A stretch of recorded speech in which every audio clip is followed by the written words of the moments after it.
अस्सलामु अलैकुम रहमतुल्लाहि व बरकाતુहु। કેમ છો સગલા? લાસ્ટ વિડીયોમાં વાત થઈ હતી મેડિસિન્સની, જે ખતમ નહીં થતી કેમ કે નશો ચડી ગયો છે. શું કામ નશો ચડી ગયો છે? કેમ કે એનાથી સુકૂન મળે છે. સુકૂન મળવું ઘણું ઇમ્પોર્ટન્ટ છે, પણ આ ઇમ્પોર્ટન્ટ છે કે સુકૂન કેનાથી મળી રહ્યું છે?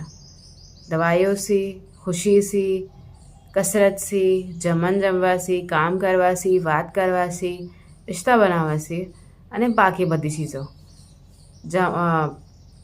આપવાથી યા જમન રાખવાથી, દાન કરવાથી ઘણી ચીજો આવે છે સુકૂન આપવાને.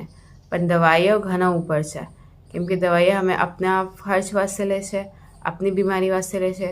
પછી લેતા લેતા લેતા એટલી આદત પડી જાય છે કે હવે દવાઈ વાસ્તે કમાવું શરૂ કરી દે છે. કમાવી એના વાસ્તે રહ્યા છે તાકી ઝહેની સુકૂન મળે, અને ઝહેની સુકૂનથી અમે આગળ વધતા જાય. ઝહેની સુકૂન મળશે તો સગલું મળી જશે. મેન્ટલ પીસ ઘણો ઇમ્પોર્ટન્ટ છે. મેન્ટલી પીસફુલ રહેવાથી સ્ટ્રોંગ થાય છે, પણ દવાઈઓ તો અમે સ્ટ્રોંગ નથી બનાવતી. પછી બી દવાઈઓ ઘણી ઇમ્પોર્ટન્ટ છે. કેમ ઇમ્પોર્ટન્ટ છે સગલાને ખબર છે. વિડીયો દેખવાના લીએ શુક્રાન. ખુદા હાફિઝ.